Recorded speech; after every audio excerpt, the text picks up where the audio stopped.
The wind carried snow across the mountain range in horizontal sheets, and somewhere in that frozen wilderness, 50 of the deadliest marksmen on Earth had gathered to attempt the impossible. They came from units whose names were rarely spoken aloud: Delta Force, SEAL Team 6, Marine Scout Snipers, and the 75th Ranger Regiment. Each man had been handpicked from the elite of the elite, summoned to this classified facility for a single purpose that most ballisticians considered a fantasy. For 1,000 meters, nearly 2.5 miles of mountain air, shifting winds, and the subtle curve of the Earth itself standing between rifle and target. Now, before we go any further, let me ask you something. Where are you watching from right now? Drop your state or your country in the comments, because I want to know, have you ever been told something was completely impossible? That you could not do it no matter how hard you tried? Keep that feeling in mind as this story unfolds. Sergeant First Class David Okonkwo pressed his eye to the scope and felt the familiar calm wash over him. 15 years as a SEAL sniper had taught him to trust that calm, to let it slow his heartbeat and steady his hands. He held the unofficial Navy record at 2,800 meters, a shot that still circulated through special operations communities as legend. This was merely another 1,200 meters beyond that. Difficult, certainly, but not impossible. The target was a steel silhouette the size of a human torso, positioned on a ridge so distant it was invisible to the naked eye. Only through high-powered optics could the shooters confirm it existed at all. The morning sun cast long shadows across the snow, and Okonkwo calculated the light refraction, the temperature gradient, the Coriolis effect that would push his bullet slightly east over such an enormous distance. He exhaled slowly. Between heartbeats, his finger pressed the trigger. The rifle cracked, and the sound rolled across the mountains like thunder. 6 seconds passed. 6 seconds of the bullet climbing, arcing, fighting gravity and wind and the very physics that governed its flight. Mississippi 14 meters left of center. Okonkwo lifted his head from scope. His jaw tightened, and something shifted behind his eyes. He had not missed a qualification shot in 9 years. He stepped back from the firing line without a word, and the weight of 50 silent observers pressed against the cold air. The second sniper took position. A Delta operator named Reese with confirmed kills across 4 continents. His approach was methodical, his calculations precise. He accounted for variables Okonkwo had missed, adjusted his hold, controlled his breathing until his body became perfectly still. Mississippi, 11 meters right. The third sniper was a Marine Scout sniper instructor who had written the manual on extreme long-range engagement. He studied the wind flags at 3 different distances, made adjustments no one else would have considered. Mississippi, 19 meters low. Fourth shooter. A ranger with ice water in his veins and a reputation for impossible shots under fire. Mississippi. The mood on the range transformed. What had begun as confident anticipation curdled into something heavier. These were not men accustomed to failure. Each missed shot landed like a physical blow, and the growing silence between attempts stretched tighter with every trigger pull. At the edge of the range, positioned behind the armorer's station, a woman in standard duty uniform watched through her own spotting scope. Sergeant Elena Vasquez was not supposed to be observing the exercise. Her role was to maintain the weapons, check calibrations, ensure the equipment functioned properly so that the real shooters could do their work. But her scope tracked each shot with an intensity that had nothing to do with equipment maintenance. Her lips moved slightly as the fourth shooter missed. She was calculating. Wind speed at ground level versus 500 meters up. Temperature differentials creating invisible currents. The rotation of the Earth adding centimeters of drift that compounded over distance. They were all making the same mistake. Every one of them. Master Sergeant Carlos Delgado stood 30 feet away, fulfilling his role as range safety officer. His job was to watch everything. The shooters, the equipment, the safety protocols. He had been watching Elena Vasquez for the past 20 minutes. Something about her attention was wrong. Armorers checked rifles and ammunition. They did not track bullet trajectories with the focus of a predator watching prey. They did not mouth calculations that matched the rhythm of trigger pulls. And they certainly did not reposition themselves 3 times to better observe wind indicators that the shooters themselves were missing. Delgado filed the observation away. He had learned long ago to trust the instincts that had kept him alive through 6 combat deployments. Something about Sergeant Vasquez did not add up. On the firing line, the 5th sniper settled into position, and Elena Vasquez watched him make the same fundamental error as the 4 before him. She knew the shot could be made. She knew exactly how to make it. And she knew that no one in this frozen wilderness would ever believe her if she told them. The morning stretched into a procession of failure. Sniper after sniper approached the firing line with techniques refined across decades of combat, and sniper after sniper walked away with nothing to show for it. The 5th shooter tried a slower bullet with a higher ballistic coefficient, reasoning that stability over distance mattered more than velocity. Mississippi. The 6th adjusted for thermals rising off the snow in ways the others had not considered. Mississippi. The 7th used a breathing technique borrowed from Olympic biathletes, holding his shot at the exact moment between exhale and inhale. Mississippi Delgado tracked each attempt from his position near the safety barriers, but his attention kept drifting to the armorer's station. Elena Vasquez had moved again, 3rd time in 2 hours. Each repositioning brought her closer to a wind flag that the shooters could not see from the firing line, a small indicator planted on a ridge 800 meters out that revealed crosswinds at altitude. She was not checking equipment. She was gathering data. Shooters 8, 9, and 10 cycled through with variations on the same fundamental approaches. Different ammunition, different holds, different calculations. The closest any of them came was 12 meters off target, and that shooter, a Delta operator with 17 years of experience, stared at the distant ridge for a full minute afterward as if the mountain had personally betrayed him. Then came Reeves. Master Sergeant William Reeves was a legend in communities that did not officially exist. His confirmed kill at 3,200 meters in Afghanistan had become the standard against which all other long-range shooters measured themselves. He moved with the unhurried confidence of a man who had never encountered a shot he could not make, and when he settled behind a rifle, the entire range seemed to hold its breath. Reeves took his time. He studied the wind flags. He consulted with his spotter in low murmurs that carried no further than the 2 of them. He made adjustments so minute that observers could barely detect the movement of his hands. The shot echoed across the mountains. 6 seconds of flight time stretched into eternity. Mississippi, 9 meters high and right. Reeves did not react visibly. He simply stood, nodded once to himself as if filing away data for future analysis, and stepped back from the line. But Delgado had been watching men under pressure for 20 years. He saw the tension in the legendary sniper's shoulders, the slight tightening around his eyes. Even Reeves had expected to make that shot. The 12th sniper was another Marine instructor, younger than the 1st, eager to succeed where his senior had failed. His attempt was technically proficient and ultimately futile. 16 meters off target. That left Major Rourke. The exercise commander had been circling the firing line all morning, observing each attempt, making notes on a tablet he kept clutched against his chest. Officially, his role was oversight and evaluation. But Delgado had noticed Rourke checking his own rifle 3 times, adjusting his own scope, preparing for something more than observation. Rourke approached the firing line with the bearing of a man who believed the previous 12 failures had been a necessary prelude to his own success. He had competed at the national level before his commission, had published papers on extreme long-range ballistics, had cultivated a reputation as the thinking man's marksman. Where others relied on instinct, he relied on calculation. He settled into position with practiced precision. His spotter fed him data, wind speed, temperature, barometric pressure, humidity. Rourke processed each variable with visible concentration, making adjustments that reflected hours of preparation. The shot cracked across the range. The bullet climbed, arced, fought against the physics of distance and wind.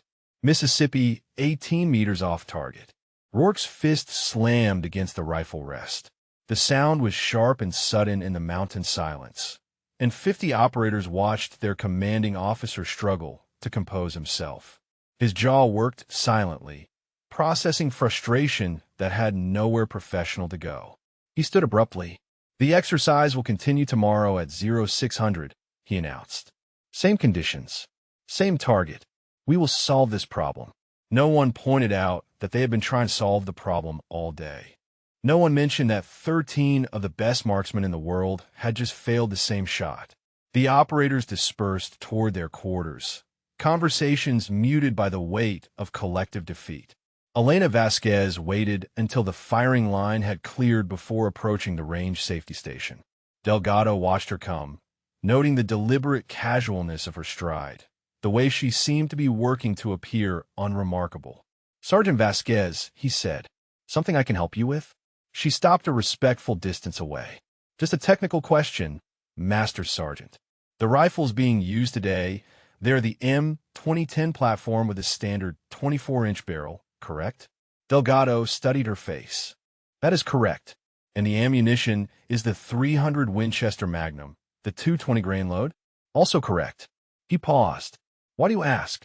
She shrugged, but her eyes were calculating something far beyond the casual gesture. "Just curious about the ballistic coefficient at extreme range. The 220 grain performs differently above 3,000 meters than most shooters expect. The transonic transition creates instabilities that compound with distance." Delgado felt the hairs rise on the back of his neck. That was not a question an armorer asked. That was analysis from someone who had spent years studying bullet flight at distances most shooters never attempted. "You seem to know a lot about extreme long-range ballistics, Sergeant." Elena's expression flickered, something passing behind her eyes too quickly to identify. "Just a hobby, Master Sergeant. I read a lot." She turned and walked back toward the armorer's station before he could respond, and Delgado watched her go with the certainty that he had just witnessed something important. Armorers did not read about transonic bullet behavior as a hobby. Someone had trained Elena Vasquez, trained her well, and then hidden her in plain sight.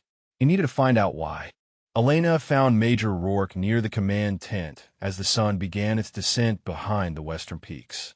He was reviewing data on his tablet, muttering calculations to himself, already preparing for tomorrow's attempt. Two sergeants stood nearby, breaking down equipment from the day's failed exercise. She had rehearsed this moment a dozen times in her mind. The words she would use, the tone she would maintain, the inevitable response she would receive. 3 years of silence had taught her what to expect from men like Rourke, men whose authority depended on being the smartest person in every room. But she had watched 13 shots missed today, and she knew exactly why each one had failed. "Major Rourke," she said, stopping at a respectful distance. "Do you have a moment?" He glanced up with the distracted irritation of someone interrupted mid-thought. "Vasquez, right? The armorer. What is it?" She kept her voice level. "I would like to request permission to attempt the 4,000-meter shot, sir." The silence that followed was absolute. Even the wind seemed to pause. Then Rourke laughed. Not a chuckle or a polite dismissal, but a genuine laugh that bent him slightly at the waist and drew the attention of everyone within earshot. He looked at her with an expression caught between amusement and disbelief. "You want to attempt the shot," he said. "You, the weapons technician." "Yes, sir. I have been studying the conditions, and I believe I can account for the wind patterns at altitude that have been affecting the trajectory calculations." Rourke's amusement sharpened into something harder. He turned toward the two sergeants. "Rodriguez, Chun, come here. You need to hear this." The sergeants approached, their expressions curious. Rourke gestured toward Elena, as if presenting an exhibit. "Sergeant Vasquez here wants to take a crack at the 4,000-meter shot, the one that 13 of the most elite snipers in the world just failed. She thinks she can account for the wind patterns." Rodriguez smirked. Chun crossed his arms, eyebrows raised. "Tell me, Sergeant," Rourke said, his voice carrying across the tent area where a dozen other personnel had stopped to watch. "Do you even know which end of the rifle the bullet comes out of? Or do you just clean them and hope for the best?" Laughter rippled through the observers. Elena felt the weight of their eyes, the casual cruelty of their amusement. She had felt it before. She would feel it again. "I am qualified expert on the M2010 platform, sir," she said, her voice unchanged. "I have studied extreme long-range ballistics extensively. I am formally requesting the opportunity to attempt the shot after tomorrow's scheduled attempts are complete." Rourke stepped closer. His smile had vanished, replaced by the cold authority of a man whose ego had been challenged. "Let me make something clear to you, Sergeant. This exercise involves operators who have spent their entire careers mastering skills you cannot begin to comprehend. Men who have made shots under fire that would make your hands shake just hearing about them. And you, maintenance technician, want to step up to the line and show them how it is done? I am simply requesting the opportunity to try, sir." His voice dropped lower, audible only to Elena and the two sergeants. "If you say another word about this, I will write you up for insubordination. I will note in your file that you displayed signs of psychological instability and delusions of grandeur. And I will have you removed from this exercise and sent back to whatever armory closet they pulled you from. Do you understand me?" Elena met his eyes. 3 years ago, the threat would have meant nothing to her. 3 years ago, she had clearances that made Rourke's classification level look like a library card.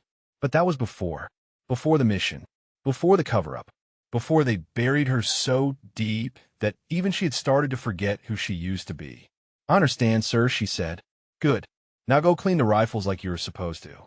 Make yourself useful." She turned and walked away. Behind her, she heard Rodriguez say something that made Chen laugh. She heard Rourke's satisfied grunt as he returned to his tablet. She heard the whispers of the observers, already spreading the story of the armorer who thought she could outshoot Delta Force. Her face revealed nothing. Her stride was measured and calm. To anyone watching, she was simply a soldier who had overstepped and been put in her place.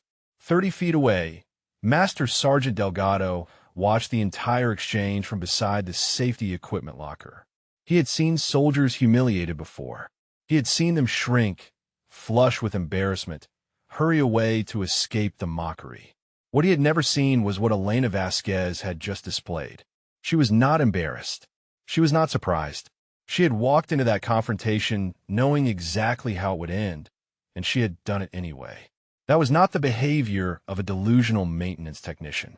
That was the behavior of someone who had been dismissed before, someone who had learned to expect it, someone who had a reason to try despite the certainty of rejection. Delgado pulled out his phone and found the number for his contact at Personnel Command. He had asked questions yesterday that had gone unanswered. Tonight, he would ask harder ones. Something was buried in Elena Vasquez's record. Something that explained why an armorer watched bullet trajectories like a predator and absorbed public humiliation like it was routine. And Delgado was going to find out what it was, even if he had to dig through every classified file in the system. The record's tent was empty when Delgado entered, the other administrative personnel having retreated to the mess hall for evening chow. He preferred it that way. The questions he needed to ask were not the kind that benefited from witnesses. He pulled up the exercise personnel database on the secure terminal and typed in the name. Vasquez, Elena, Sergeant, United States Army. The file loaded quickly, a standard service record with all the expected fields. Armor qualification from Fort Lee. Routine deployments to Germany and South Korea. Marksmanship ratings that were competent but unremarkable. No combat commendations. No special designations. No indication whatsoever that she was anything more than a maintenance technician who kept rifles clean and functioning. It was exactly the kind of record that should have made Delgado dismiss his suspicions. Instead, it deepened them. He scrolled through her assignment history, tracking the progression of postings that should have told the story of her career. Fort Benning, 2 years. Ramstein Air Base, 18 months. Camp Humphreys, 14 months. Then nothing. A gap stretch from March 2019 to September 2022, 3.5 years with no listed assignment. No duty station, no indication of where Elena Vasquez had been or what she had been doing. The gap was listed simply as temporary duty assignment, classified. Delgado had seen classified assignments before. They were common enough in special operations communities, brief notations that covered everything from diplomatic security details to operations that would never appear in official histories. But 3.5 years was not a temporary assignment. 3.5 years was a career within a career, an entire chapter of service that someone had deliberately erased. He reached for his phone and dialed a number from memory. Lieutenant Colonel Marcus Webb was not going to answer, but his administrative assistant might. Personnel Command, Sergeant First Class Torres speaking. Torres, this is Master Sergeant Delgado. I need a favor. The voice on the other end warmed slightly. Torres owed Delgado for a situation in Kandahar that neither of them discussed. Depends on the favor. What do you need? Deep records on a soldier. Vasquez, Elena, current rank sergeant, MOS 91 Foxtrot. There's a classified gap in her file from 2019 to 2022 that I need clarified. Silence on the line. Then Torres spoke again, his tone notably different. Where did you get that name? She's assigned to my current exercise as an armorer. Something does not add up about her background. More silence. Delgado heard typing, then a sharp intake of breath. Carlos, Torres said quietly, that file is flagged. Not just classified. Flagged. There are maybe 6 files in the entire personnel system with this kind of notation, and I have never seen one attached to anyone below the rank of colonel. Can you tell me what the flag means? It means someone very high up does not want anyone asking questions about Elena Vasquez. It means the file is compartmentalized at a level I cannot access, and you definitely cannot access. And it means, Torres paused, that you should be very careful about why you are asking. Delgado processed this information. A flag file. Compartmentalized access. Someone had not merely classified Elena's service record. They had buried it. I need to know what she did during those 3 years, Delgado said. Can you find anything? I can try, but it is going to take time, and I'm going to have to go through channels that will notice I am asking. You sure you want me to pull on this thread? Delgado thought about Elena's calm in the face of Rourke's humiliation. The way she had absorbed mockery like it was expected. The technical knowledge that no armorer should possess. Pull the thread, he said, and call me the moment you find anything. He ended the call and sat in the darkened records tent, turning the puzzle over in his mind. Somewhere in the bureaucratic machinery of the United States military, there was a file that explained who Elena Vasquez really was. Someone had hidden it deliberately.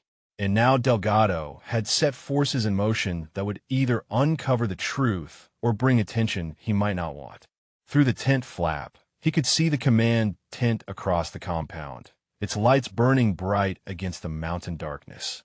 Inside, Major Rourke stood over a table covered with ballistic charts and wind calculations, his posture rigid with the kind of focus that bordered on obsession. Delgado watched as Sergeant First Class Okonkwo approached the major. The SEAL sniper spoke for perhaps 30 seconds, gesturing toward the charts, clearly offering some form of suggestion or alternative approach. Rourke's response was visible even from this distance. A sharp shake of his head, a dismissive wave, a turning away that ended the conversation before it had truly begun. Okonkwo walked out of the command tent with the measured stride of a professional soldier who had just been reminded of his place. He passed within 20 feet of the records tent, and Delgado caught the expression on his face. Not anger, not embarrassment, just the resigned recognition of a man who had offered expertise and been told it was not wanted. Rourke was not trying to solve the 4,000-meter problem. He was trying to be the one who solved it. There was a difference, and that difference was going to cost him. Delgado looked back at the terminal, at the sparse official record of Elena Vasquez, at the 3.5-year void where her real story should have been. Tomorrow, Rourke would try again and probably fail again. Tomorrow, Elena would watch from the sidelines and know exactly why he was failing. And somewhere in the Pentagon's classified archives, the truth about who she really was waited to be found. All Delgado had to do was keep digging. The phone vibrated at 0300, pulling Delgado from a shallow sleep. Torres's name glowed on the screen. Tell me you found something, Delgado said. I found something. Torres's voice was hushed, the sound of a man making a call he probably should not be making. but I'm not sure you're going to believe it. Delgado sat up on his cot, the cold mountain air biting at his skin. Try me. The file is compartmentalized beyond anything I can access directly. But here's the thing about classified records. Sometimes pieces get attached that were never supposed to be connected. I found a training completion certificate that was misfiled under her armorer qualification documents. Whoever buried her file missed it. What kind of training? Torres paused. Have you ever heard of the Advanced Long-Range Marksmanship Program? Delgado's breath caught. The program was a ghost story in special operations circles, a rumored training pipeline for shooters who operated at distances conventional doctrine considered impossible. Most operators believed it was a myth, a legend created to explain shots that defied explanation. That program does not exist, Delgado said carefully. Officially, no. But Elena Vasquez has a completion certificate dated 2020. In Carlos, she did not just complete the program. She set 3 course records that are still standing. Distance records, accuracy records, records that make the shot we are attempting here look like basic qualification. Delgado stood, his mind racing through the implications. That is impossible. If she could shoot like that, why is she cleaning rifles? That is where it gets complicated. There is a disciplinary action attached to her file from 2022. I cannot see the details, but I can see the name of the authorizing officer. Colonel Marcus Webb. The name meant nothing to Delgado, but the rank meant everything. Colonels did not personally authorize disciplinary actions against sergeants unless something extraordinary had occurred. Where's Webb now? Current posting classified, but I did some checking through unofficial channels. Webb has connections to defense contractors. Serious connections. The kind that make people very protective of their interests. Delgado understood. Someone with power had wanted Elena Vasquez silenced, and Colonel Webb had made it happen. The question was why. I need to take this higher, Delgado said. Can you send me that training certificate? Already in your secure email. Be careful with this, Carlos. Whoever buried her did not do it halfway. If you start making noise, they're going to notice. Delgado ended the call and dressed quickly. The training certificate was waiting in his inbox when he checked, a single-page document that confirmed everything Torres had said. Elena Vasquez had completed a program that did not officially exist and set records that would make the shooters on this exercise look like amateurs. And someone had buried her so deep that she had ended up cleaning rifles for men who could not match her skill. Colonel Harrington's quarters were across the compound, a prefabricated structure that served as both office and sleeping space for the exercise commander. Light glowed behind the frosted windows, suggesting the colonel was awake despite the hour. Delgado knocked twice. Enter. Harrington sat behind a folding desk covered with reports and assessment documents, his reading glasses perched on his nose. He looked up with the mild irritation of a senior officer interrupted during administrative work. Master Sergeant Delgado, it is 0330. This had better be important. Sir, I need to show you something. It concerns one of the personnel assigned to this exercise. Delgado handed over his phone with the training certificate displayed. Harrington took it, scanned the document, and his expression shifted from irritation to confusion. This says Advanced Long-Range Marksmanship Program. There is no such program. I know, sir. But that certificate is attached to the service record of Sergeant Elena Vasquez. Our armor. Harrington looked up sharply. The woman Rourke dressed down this afternoon? Yes, sir. According to my source, she holds 3 classified records from a program that officially does not exist. And someone with significant pull had her buried in a non-combat maintenance role. Who buried her? A Colonel Marcus Webb authorized a disciplinary action in 2022. Details are compartmentalized, but Webb has connections to defense contractors. Harrington removed his glasses, rubbing his eyes as he processed the information. His career had exposed him to institutional corruption before, to the quiet deals and buried files that protected powerful interests at the expense of deserting soldiers. The pattern was familiar, and it made his jaw tighten with anger. If what you are telling me is true, he said slowly, We have an operator with world-class capabilities being used as a maintenance technician, while Major Rourke publicly humiliates her for daring to suggest she might be able to help. Yes, sir. That is exactly what I'm telling you. Harrington stood and reached for the satellite phone on his desk. He dialed a number from memory, a direct line to contacts at the Pentagon who could access files that did not officially exist.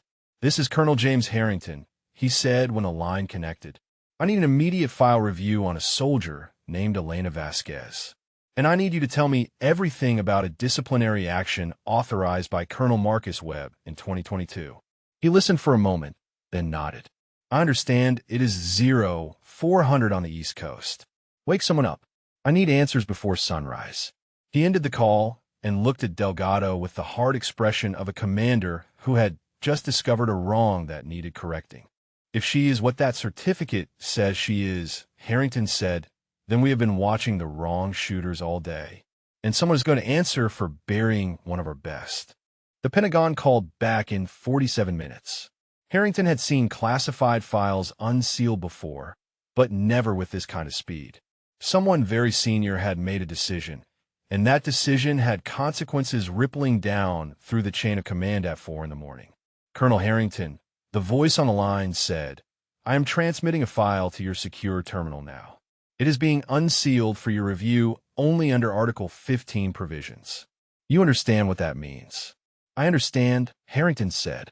The Article 15 designation meant the information was being shared to correct an ongoing injustice. Someone at the Pentagon had looked at Elena Vasquez's file and recognized a wrong that needed addressing.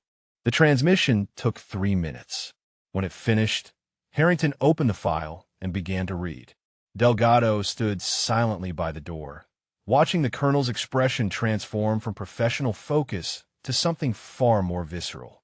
The file told the story of a mission that had never officially happened. In September 2021, a joint task force had been deployed to a location that remained redacted even in this unsealed version. 12 American contractors had been taken hostage by a militia group with connections to international arms networks. The situation was politically sensitive. The contractors were working on a project that certain parties wanted buried, and their captors knew enough to make public exposure catastrophic. Elena Vasquez had been attached to the rescue team as their primary long-range asset. The mission plan called for a coordinated assault once the hostages were located, with Elena providing overwatch from a concealed position 1,700 meters from the target compound. But the mission had not gone according to plan. The assault team's approach was compromised. Militia fighters moved the hostages to a secondary location, a fortified structure on a ridge 3,400 meters from Elena's position.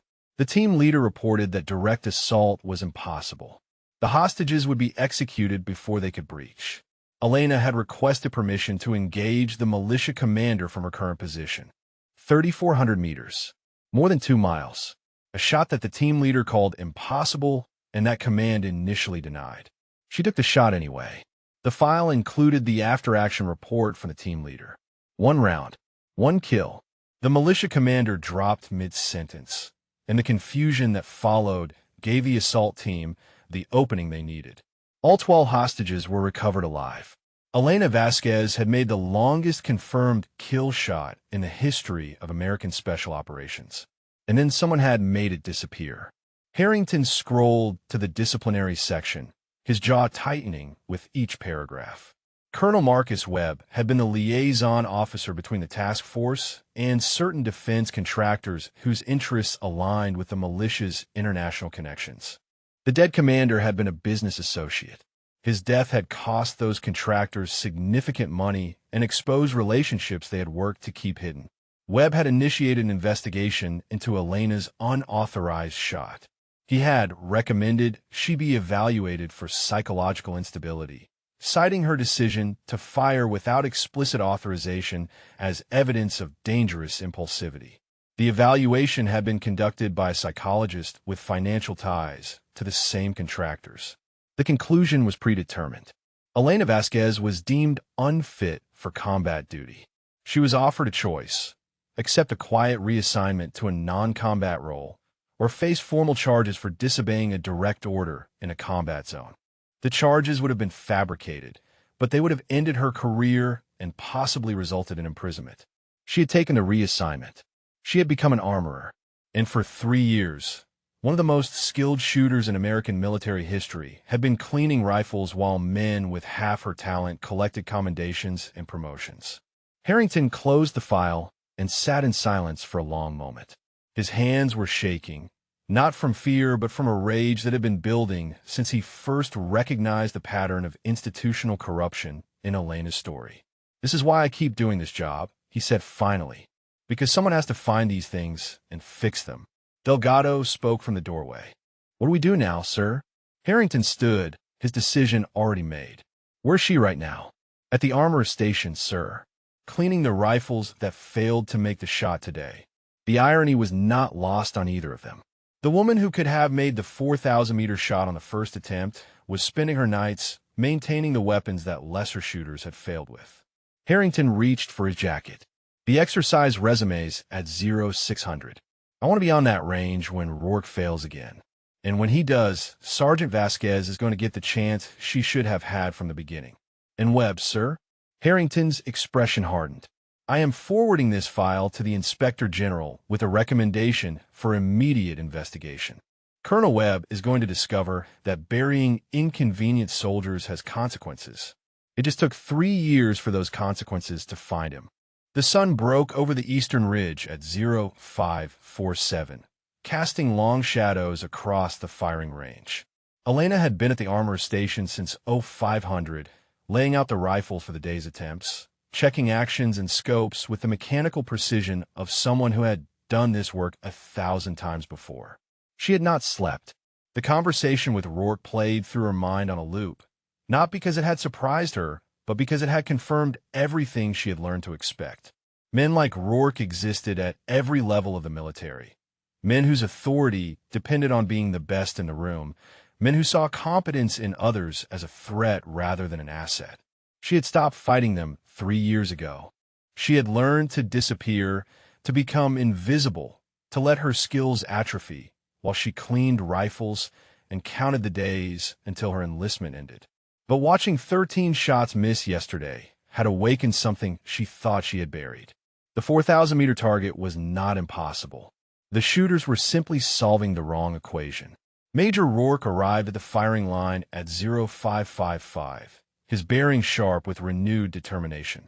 He had spent the night refining his calculations, adjusting his ammunition selection, studying wind patterns from the previous day's meteorological data. His spotter trailed behind him, carrying cases of custom-loaded rounds optimized for extreme range. Elena watched him set up. She saw immediately that he had changed his approach, adjusting his scope for a slightly different trajectory, selecting a heavier bullet that would resist wind drift more effectively. It was a better strategy than yesterday. It would not be enough. She approached him before he settled into position. Her stride was measured, her posture correct, every element of her bearing designed to communicate professional respect. "Major Rourke," she said, "I would like to formally request permission to attempt the shot after you have completed your attempts today." Rourke turned, and his expression cycled through recognition, irritation, and anger in the span of a single breath. "I thought I made myself clear yesterday, Sergeant." "You did, sir. I am making a formal request through proper channels, as is my right under exercise protocols." The formality caught him off guard. She was correct. Any participant in a military exercise could request an opportunity to attempt a skill evaluation, provided they followed proper procedures. It was a technicality, but it was valid. His response was immediate. "If you say one more word about this shot, I will have you removed from this exercise for psychological instability. I will personally ensure that notation goes in your permanent record, and I will recommend you be evaluated for fitness for duty. Do you understand what that means for your career?" Elena met his eyes. Something shifted in her expression, a flicker of the person she used to be before they buried her. She understood exactly what it meant. She had been through it before. "I understand, sir," she said and stepped back.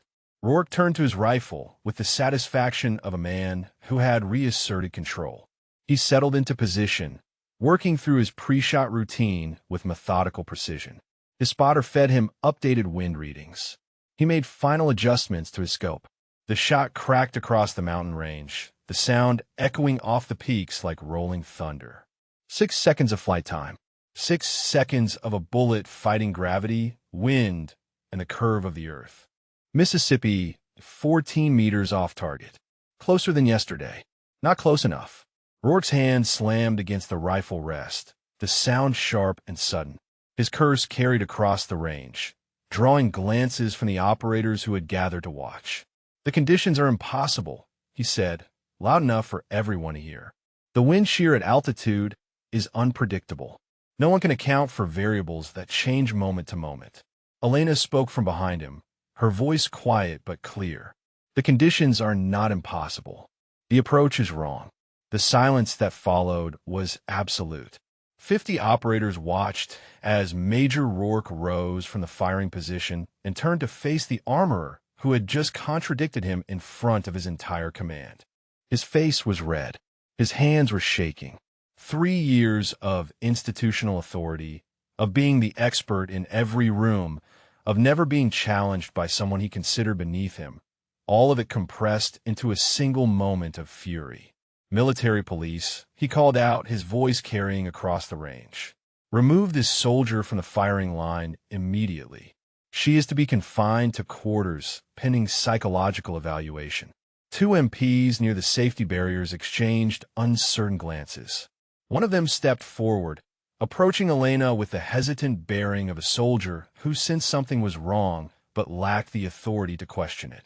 "Sergeant," the MP said, "I need you to come with me." Elena did not resist. She did not argue. She simply nodded and turned to walk with the MP, her expression revealing nothing of what she felt. She had been here before. Silenced. Dismissed. Escorted away by soldiers, following orders they did not understand. The only difference was that this time, she had not fired the shot that saved 12 lives. This time, she had merely spoken the truth. As they walked toward the edge of the range, she did not look back. She did not see the second MP hesitate, his hand hovering near his radio. She did not see the operators watching with expressions that ranged from confusion to quiet outrage. And she did not see Colonel Harrington emerge from behind the command tent, his stride purposeful and his expression carved from stone, moving to intercept them before they reached the confinement area. "Stand down." The voice cut across the firing range like a rifle shot, freezing every soldier in place. Colonel Harrington strode toward them with Delgado 2 steps behind, his bearing radiating the kind of authority that made careers end with a single word. The MP beside Elena stopped mid-stride. His hand fell away from her arm as he snapped to attention, recognizing the senior officer approaching with an expression that promised consequences. Rourke recovered first, stepping forward with a salute. "Colonel Harrington, sir, I am handling a disciplinary matter. This armorer has been disruptive to the exercise, and I have ordered her confined pending psychological evaluation." Harrington stopped 3 feet from Rourke. His eyes moved from the major to Elena to the gathered operators watching from the firing line, then back to Rourke with an intensity that made the air feel thin. "Major," he said slowly, "do you know who you just tried to arrest?" Rourke's confidence wavered for the first time. "Sir, this is Sergeant Vasquez. She's a weapons technician assigned to maintain the rifles for this exercise. She has repeatedly interrupted proceedings with claims that she can make the 4,000-meter shot." Harrington let the silence stretch until it became uncomfortable. Then he spoke, his voice carrying clearly across the range so that every operator present could hear. "Sergeant Elena Vasquez holds 3 classified long-range marksmanship records that are still standing. She completed a training program that officially does not exist, and she set distance and accuracy marks that make everyone on this firing line look like amateurs. 3 years ago, she made a confirmed kill at 3,400 meters in combat conditions, a shot that saved 12 American hostages and remains the longest successful engagement in the history of United States Special Operations." The silence that followed was absolute. 50 elite operators stared at the woman in the standard duty uniform, the armorer they had watched clean their rifles, the soldier Rourke had publicly humiliated the day before. Rourke's face cycled through confusion, disbelief, and the dawning recognition of catastrophic error. That is impossible, sir. There is nothing in her file that indicates any of that. I reviewed her record personally. Because her file was buried, Harrington said, his voice cold enough to frost glass. Buried by a colonel with connections to defense contractors who did not appreciate having their business associates killed. Buried by a system that decided one soldier's career was worth less than protecting powerful interests. I have authorization from the Pentagon as of 2 hours ago to unseal her complete service record and to inform you, Major, that the people who buried her should be in prison. Rourke opened his mouth to respond, but no words came. His authority, his expertise, his entire position on this range had just been dismantled in front of every operator he had been commanding. Harrington turned to Elena. His expression softened slightly, though the steel beneath remained visible. Sergeant Vasquez, he said, you requested permission to attempt this shot. Permission granted. Elena did not move immediately. Her face remained composed, but something shifted behind her eyes. Pain. Old wounds reopening. The memory of the last time someone in authority had recognized her abilities, right before they destroyed her career to protect themselves. And if I make it, she said quietly. What happens then? Harrington understood the question beneath the question. She had been here before. Praised and then discarded. Recognized and then buried. She needed to know this time would be different. If you make the shot, he said, the record stands. Your complete service file gets restored. Every commendation you earned, every qualification you achieved, every record you set goes back where it belongs. And the people who took those things from you will answer for what they did. Elena held his gaze for a long moment, searching for the deception she had learned to expect. She found none. She turned toward the firing line. The operators parted before her, a corridor of silence opening between Elena and the rifle that had defeated 13 of the best marksmen in the world. Okonkwo watched her pass. He had heard the colonel's words, processed them, and felt the foundation of his professional pride shift beneath him. 3,400 meters in combat. He had spent 15 years believing his 2,800-meter shot was exceptional. This woman had exceeded it by 600 meters while hostages' lives hung in the balance. Reeves, the legendary Delta operator, stood motionless as Elena approached the firing position. His expression was unreadable, but his eyes tracked her movement with the focus of someone reassessing everything he thought he knew. Rourke remained frozen near the command tent, his career unraveling in real time. The MPs who had been ready to escort Elena to confinement had stepped back, uncertain of their role now that the power dynamic had inverted so completely. Elena reached the rifle. She did not touch it yet. Instead, she stood at the firing line and looked out at the distant ridge where the steel silhouette waited, invisible to the naked eye, but perfectly clear in her mind. For 1,000 meters, 6 seconds of flight time, a bullet fighting physics across 2.5 miles of mountain air. 13 elite snipers had failed because they were solving for conditions at ground level. They had not accounted for the wind shear at altitude, the temperature gradients that created invisible currents, the way the air itself changed density across such enormous distance. Elena had spent 3 years being invisible. She had learned to watch, to calculate, to understand patterns that others missed because they were not looking. Now, finally, someone was asking her to show what she could do. Elena did not hurry.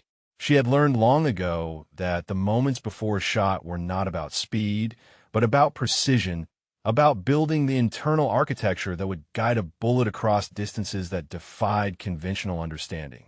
She knelt beside the rifle and examined it with hands that knew every component by touch.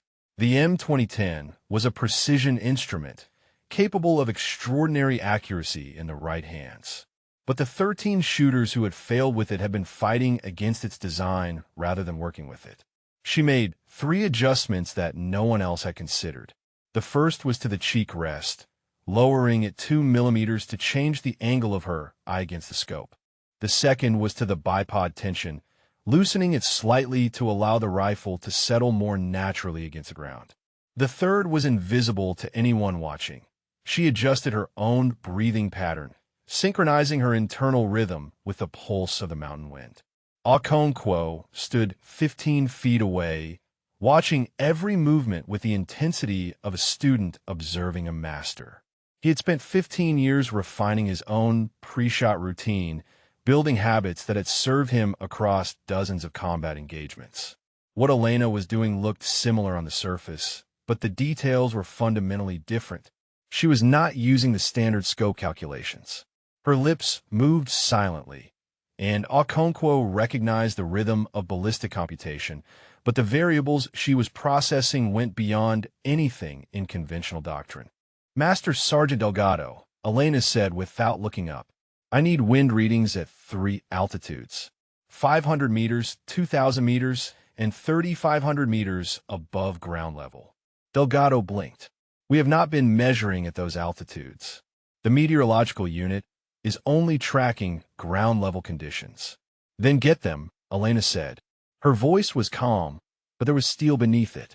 The shot cannot be made without understanding what the bullet will encounter at each stage of flight. Ground-level wind is less than 20% of the equation. Delgado reached for his radio and began relaying requests to the meteorological unit. Around him, the operators exchanged glances. They had all been calculating based on ground conditions. The idea that wind patterns at altitude could differ so dramatically had not occurred to most of them. Elena waited. She did not fidget, did not check the rifle again, did not show any sign of impatience. Her stillness was absolute, the calm of someone who had spent 3 years learning to disappear and was now channeling that discipline into something entirely different. The readings came back in fragments. 500 meters, wind from a northwest at 12 knots. 2,000 meters, wind shifting to west-northwest at 18 knots. 3,500 meters, wind from the west at 23 knots with gusts to 28. 3 different wind patterns. 3 different corrections required. A bullet traveling 4,000 meters would pass through each layer, pushed and pulled by forces that change with altitude. Elena processed the information in silence. Her eyes closed briefly, and Okonkwo could almost see the calculations running behind them. Coriolis effect at this latitude.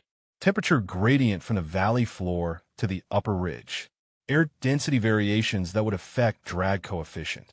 The transonic transition zone, where the bullet would slow from supersonic to subsonic flight, creating instabilities that had to be anticipated and compensated for.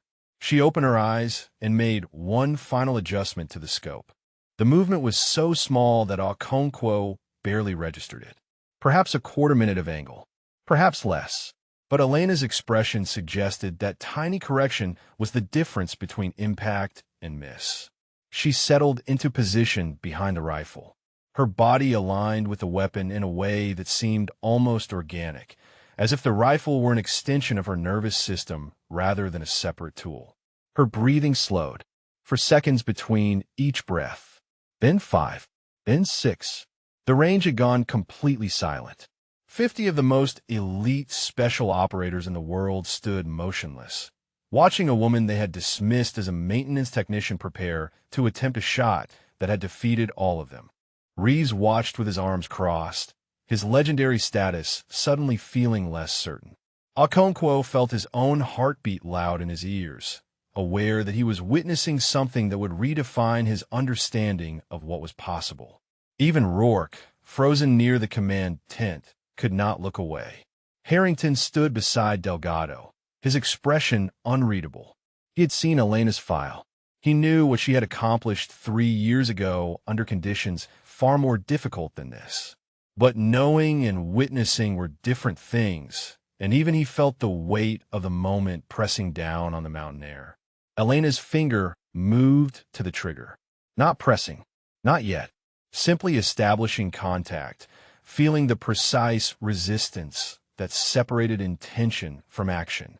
Her breathing slowed further.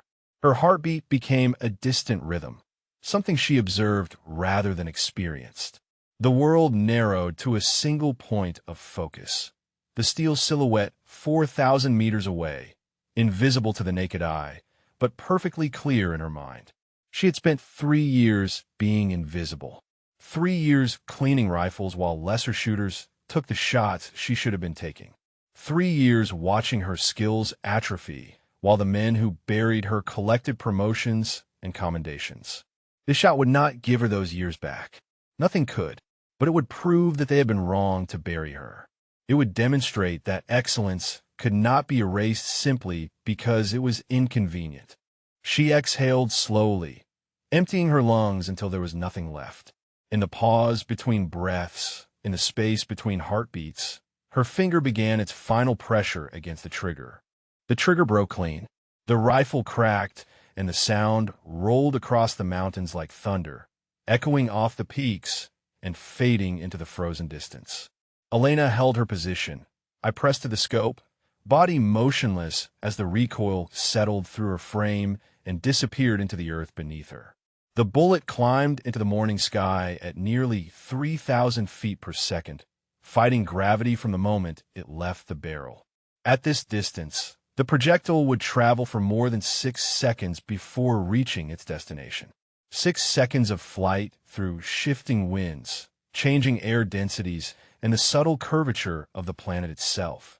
No one on the range breathed. Delgado pressed his eye to the spotting scope, tracking the trajectory through magnification that made the distant ridge seem almost close enough to touch. The steel silhouette stood motionless against the snow, a dark shape that had defeated 13 of the best marksmen he had ever seen.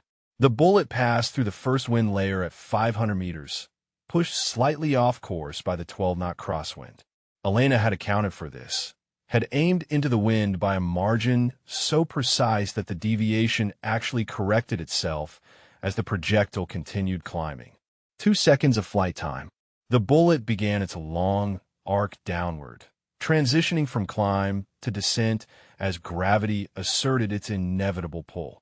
At 2,000 meters, the west-northwest wind at 18 knots caught the round and pushed it further, compounding the drift in ways that would have sent an uncorrected shot meters off target. But Elena had built that drift into her calculations. The bullet curved through the second wind layer exactly as she had predicted, the accumulated deviation holding steady rather than spiraling out of control. 3 seconds. 4 seconds. The projectile entered the transonic zone, slowing from supersonic to subsonic speed. This was where most extreme long-range shots fell apart. With the shock waves that stabilized, a supersonic bullet dissipated and left the round vulnerable to every tiny imperfection in its spin. The 220-grain projectile wobbled slightly, then steadied as its inherent stability overcame the transitional turbulence. 5 seconds. The bullet dropped through the final wind layer at 3,500 meters, pushed hard by the 23-knot gust that had sent so many previous attempts wide of the target. Elena had aimed nearly 4 meters left of center to compensate, trusting her calculations to guide the round through the invisible current and back toward its intended path. 6 seconds. The steel silhouette rang like a bell. Delgado's voice broke the silence, quiet and almost reverent. Impact confirmed. Target hit. For a single heartbeat, nothing happened. The words hung in the mountain air, as if the universe itself needed time to process what had just occurred. Then Okonkwo exhaled a sound that was half laugh and half disbelief. Around him, operators who had spent their careers cultivating emotional control found themselves unable to maintain it. There was no cheering, no celebration. What rippled across the range was something deeper than excitement. It was awe, the recognition that they had just witnessed something that should not have been possible. Reeves uncrossed his arms and simply stared at the distant ridge where the target had absorbed the impact. His 3,200-meter record, the shot that had defined his legacy, had just been exceeded by 700 meters, by a woman who had been cleaning his rifle the day before. Elena lifted her head from the scope. Her movements were precise and mechanical as she safed the weapon, cleared the chamber, and rose from the firing position. She did not smile. She did not acknowledge the murmurs spreading through the gathered operators. She simply stood, lifted the rifle, and handed it to Delgado. It was not until Harrington approached that her composure finally cracked. The colonel stopped 2 feet away, his expression carrying a weight that went beyond professional acknowledgement. He had read her file. He knew what they had taken from her, the years they had stolen, the career they had buried to protect men who did not deserve protection. Sergeant Vasquez, he said, that shot will be entered into classified records as the longest confirmed training engagement in United States military history. Elena met his eyes. Her jaw was tight, and for the first time since she had taken the firing position, her hands trembled at her sides. Not from exertion, not from the cold, from something far more difficult to control. 3 years of silence. 3 years of invisibility. 3 years of watching lesser shooters fail at distances she could have conquered blindfolded. All of it compressed into a single moment of vindication that felt less like victory and more like grief. "They buried me," she said quietly. Her voice carried only far enough for Harrington to hear. "They took everything I built, and they buried it because I was inconvenient." Harrington nodded slowly. "I know, and I'm going to make sure it never happens again. Not to you. Not to anyone else they decided to throw away." Behind them, Rourke stood frozen at the edge of the command tent. His face had gone pale, the color draining as he processed the full scope of his error. He had threatened to destroy the career of a soldier who had already been destroyed once, and he had done it in front of 50 witnesses who would remember every word. The operators were watching him now. Okonkwo, Reeves, the Delta shooters, and the Marine instructors and the Rangers who had all failed where Elena had succeeded. Their expressions carried judgment that no official reprimand could match. Elena turned away from Harrington and looked out at the distant ridge one final time.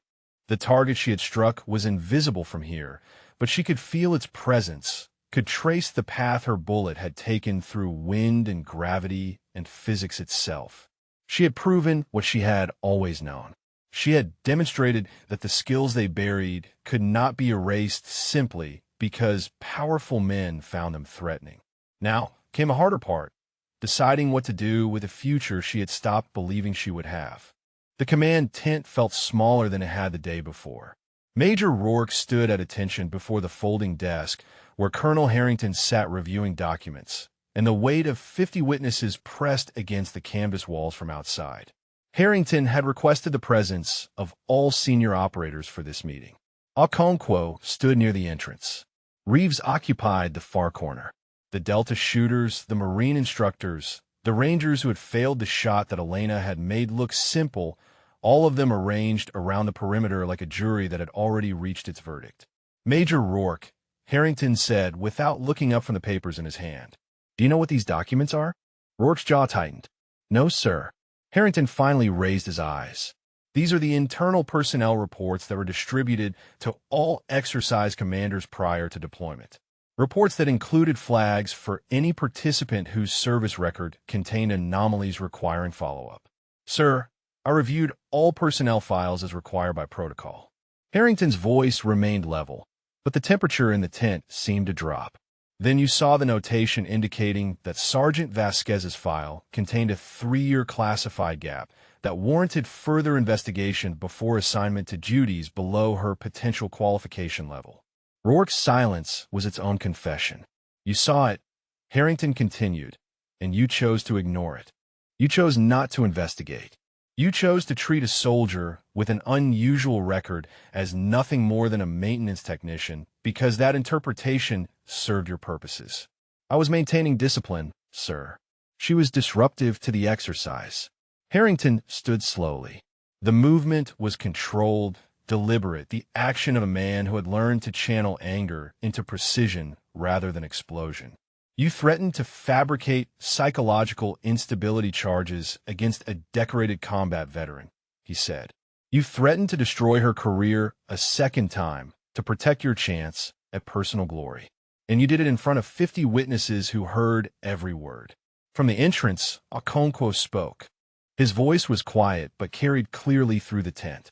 He said he would put it in her permanent record. He said he would have her evaluated for fitness for duty. "We all heard it, sir." Rourke turned toward the SEAL sniper, and for a moment something flickered in his expression. The recognition that the men he had been commanding were not going to protect him. that the authority he had wielded so confidently had evaporated the moment Elena's bullets struck that target. He looked to his sergeants, Rodriguez and Chun, who had laughed at Elena the day before. They stood motionless near the back of the tent, their eyes fixed on some point in the middle distance, refusing to meet his gaze. They had made their calculation. Whatever loyalty they might have owed Rourke was not worth the cost of defending his actions. "Major Rourke," Harrington said, "you are relieved of command, effective immediately, pending formal investigation. The charges will include conduct unbecoming an officer, attempted abuse of authority, and failure to fulfill command responsibilities regarding personnel welfare. You will be escorted to your quarters and confined there until transport can be arranged." Two MPs stepped forward from positions near the tent entrance. They flanked Rourke with a professional detachment of soldiers following orders, waiting for him to move.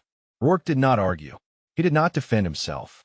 He simply stood for a long moment, processing the collapse of everything he had built over 20 years of service. His reputation, his authority, his future, all of it disintegrating because he had seen an anomaly in a personnel file and decided it was not worth his time to investigate. He walked out of the tent between the MPs, and the operators who lined his path watched in silence. There was no satisfaction in their expressions, only the grim recognition that careers could end in a single morning, that authority was borrowed rather than owned, that the institution they served would correct its own when correction became unavoidable. Elena stood outside the tent entrance, watching Rourke pass. Their eyes met briefly, and she saw something she recognized in his expression. Not remorse, not understanding, just the hollow confusion of a man who had been so certain of his position that he could not process its sudden absence.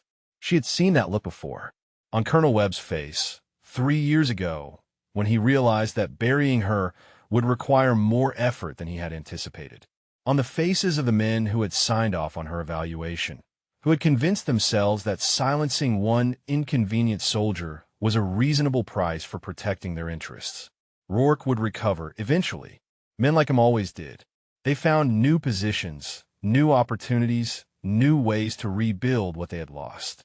The system that had enabled his behavior would absorb him back eventually, chastened perhaps, but rarely transformed. But that was not her concern. Not anymore. Harrington emerged from the tent and approached her. His expression had softened slightly, though the steel beneath remained visible. "The Pentagon is reopening the Webb case," he said. "There will be a full investigation into everyone who participated in burying your record.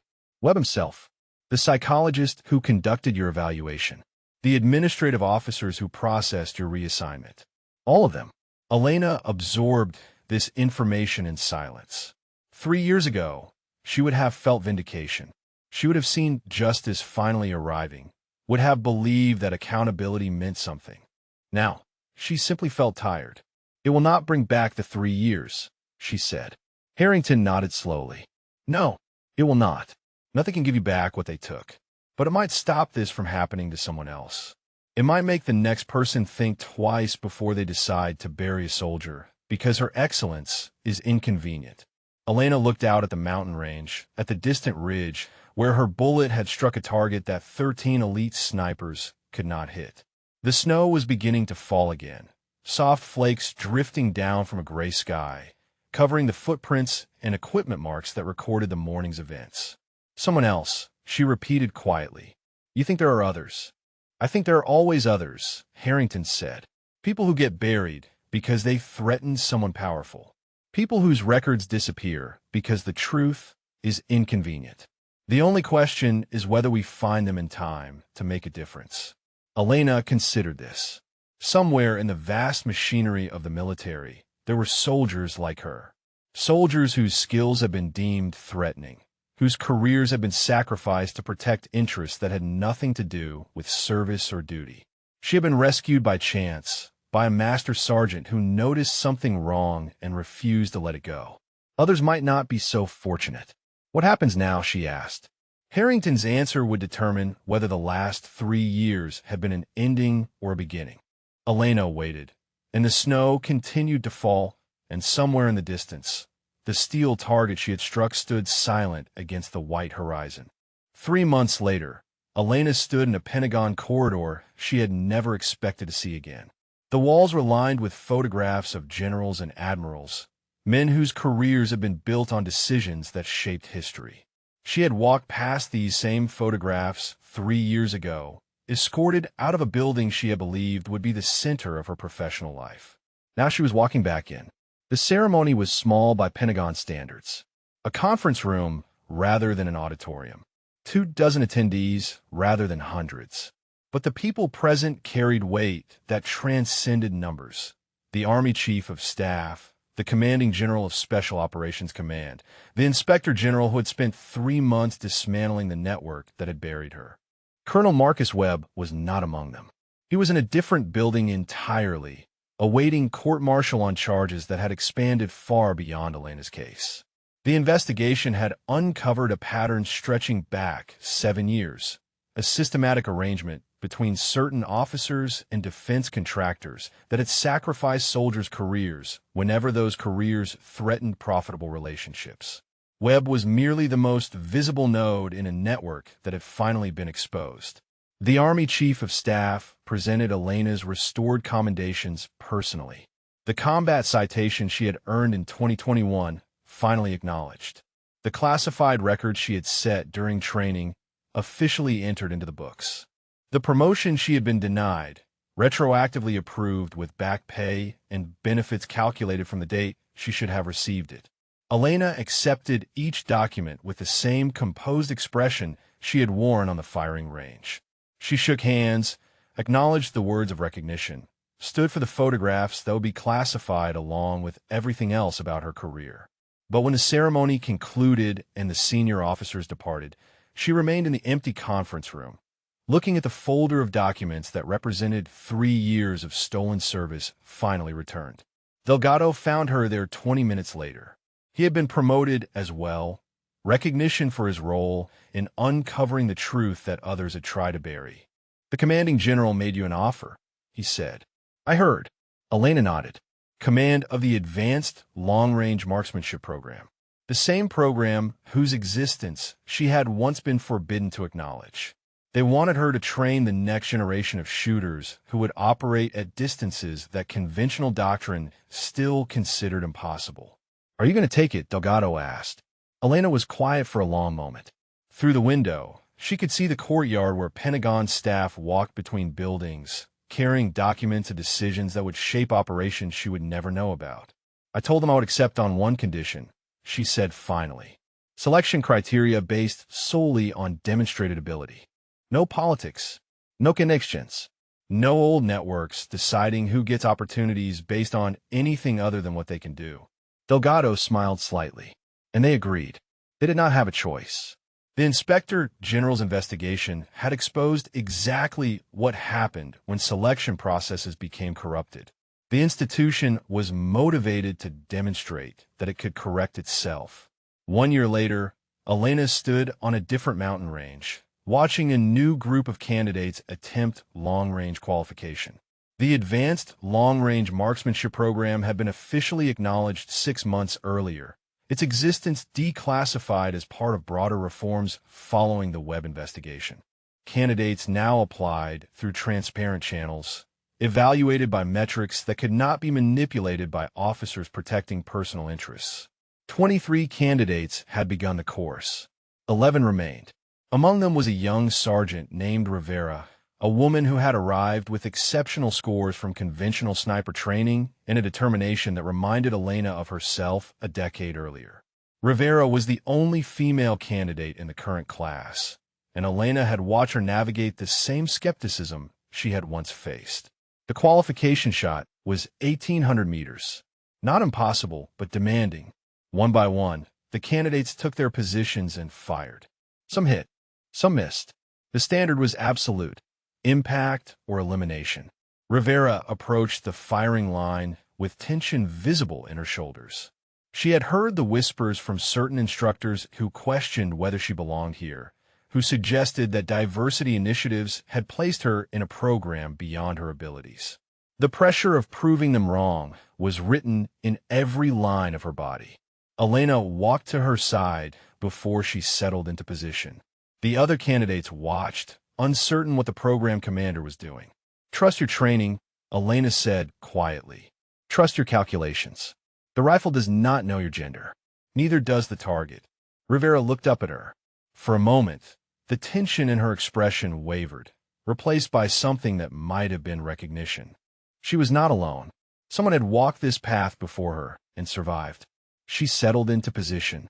Her breathing slowed. The rifle cracked, and the sound echoed across the mountain range. Impact. Center mass. Elena allowed herself a small smile, the first genuine one in longer than she could remember. Rivera would face more skepticism, more whispered doubts, more moments when she would have to prove herself to people who had already decided she did not belong.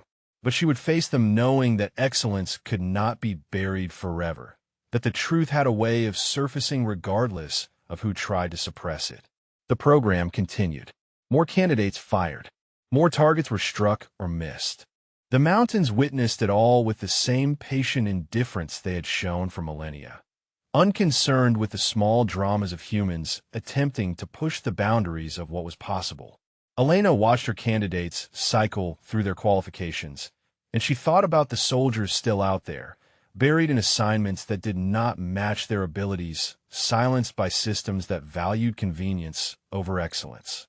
She could not find them all. She could not correct every injustice.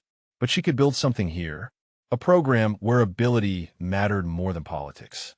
A pipeline that would produce shooters who could accomplish the impossible, regardless of who they were or where they came from. Now let me ask you something before we wrap up. Have you ever had someone doubt what you were capable of?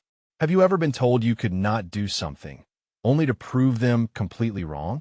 Drop your story in the comments, because I want to hear about the times you defied expectations. And if this story resonated with you, make sure you subscribe so you do not miss the next one. The snow began falling again as the last candidate completed qualification.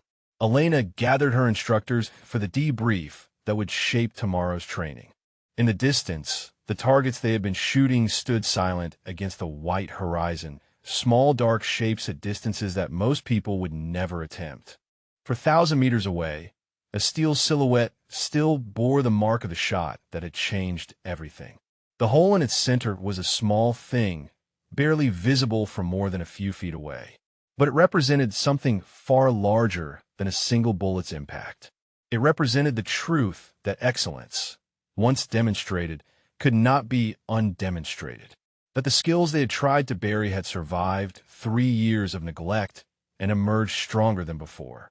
That somewhere in the system, there would always be people like Delgado and Harrington, people who noticed when something was wrong and refused to look away. Elena turned from the range and walked toward the command building, ready to shape the next generation of soldiers who would attempt the impossible. Behind her, the mountains kept their silent watch, and the snow continued to fall.